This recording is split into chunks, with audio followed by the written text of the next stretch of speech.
I completely disagree with your entire premise that I have lied or am misleading the FBI. If I were, the results that I announced today by the men and women of the FBI and the historic records we are doing to keep this country safe would not be possible. And you accusing me of lying is something I don't take lightly, but I'm not going to get into a tit for tat with you. I don't receive directions to do that.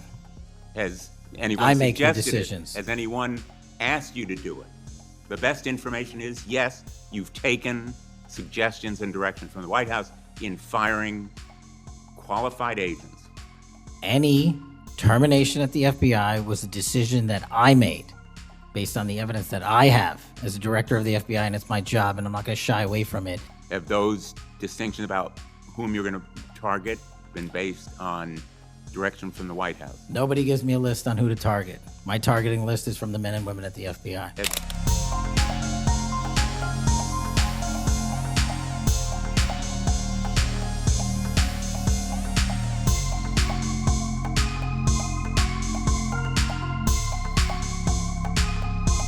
Sen Blumenthal. Thank Thanks, you, Mr. Mr. Patel. Thank you, Mr. Chairman. Director Patel, thank you for being here today. You'll recall well in January at your confirmation hearing before this committee, I raised the prospect of politically motivated retaliation, and you promised me, as you did other members of this committee, quote, every FBI employee will be held to the absolute same standard and no one will be terminated for case assignments. You went on to tell me, quote, all FBI employees will be protected against political retribution. And you assured one of my colleagues that you would honor the internal review process of the FBI. I'm not going to mince words. You lied to us. In the short time that you've been FBI director, you've presided over a rash of retaliatory firings. 3 FBI agents have recently sued you. They are FBI agents with 60 years between them of distinguished service, rescuing hostages, saving kids from predators, dismantling drug cartels, and their allegations, their civil allegations, are a searing indictment of your tenure as FBI director. But it's not just those 3.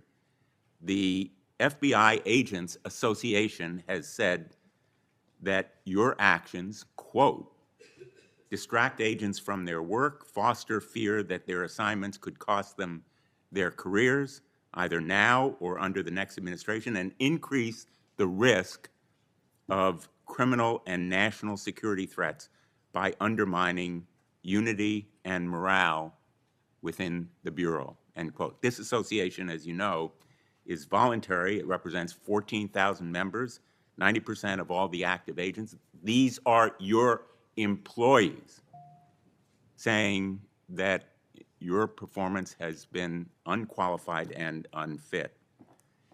And there is mounting evidence that these retaliatory firings were the result of direction from the White House.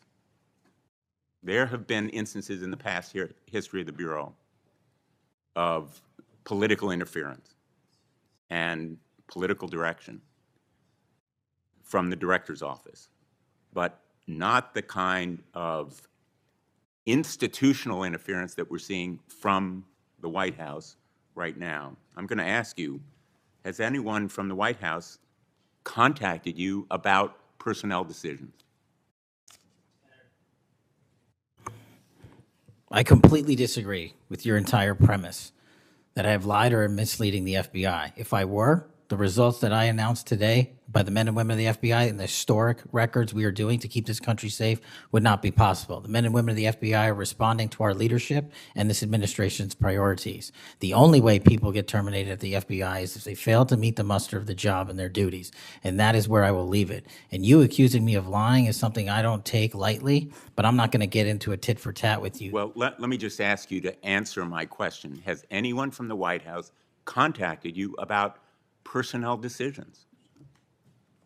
Generally speaking, we always discuss with the White House, OMB, during the budget process, how many personnel we need, who we need where, Answer is yes.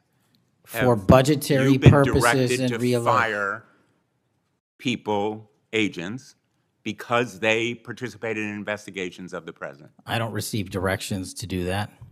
Has anyone I make the suggested it? decisions. Has anyone asked you to do it?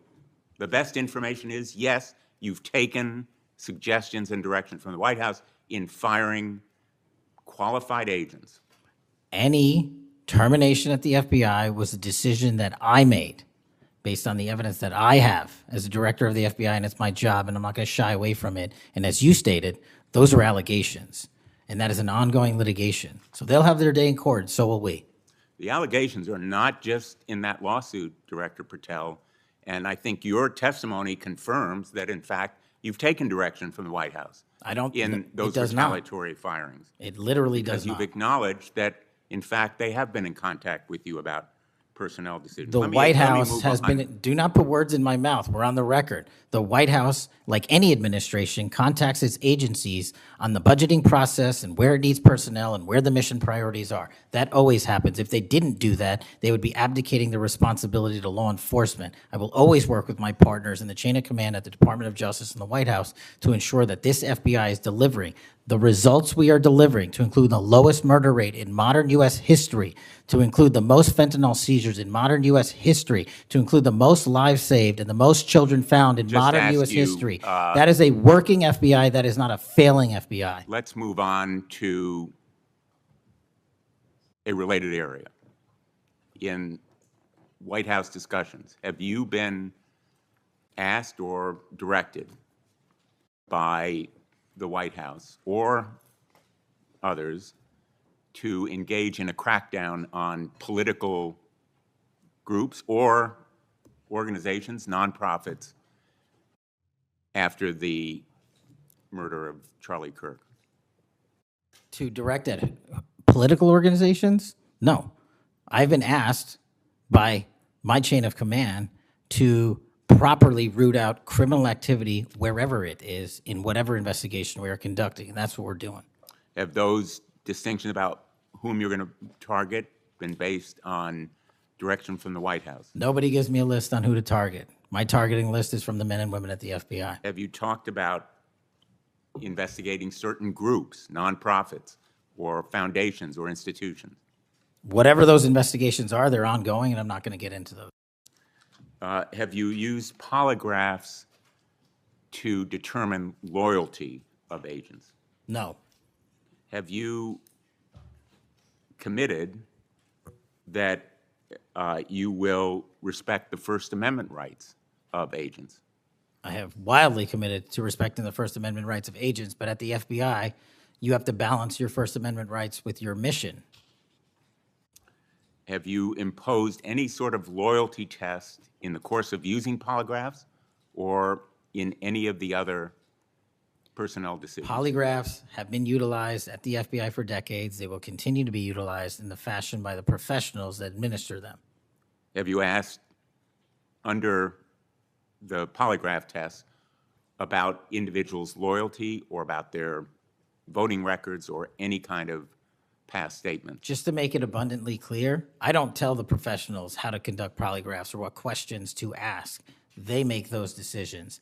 And I, as the director of the FBI, never ask anyone who they voted for.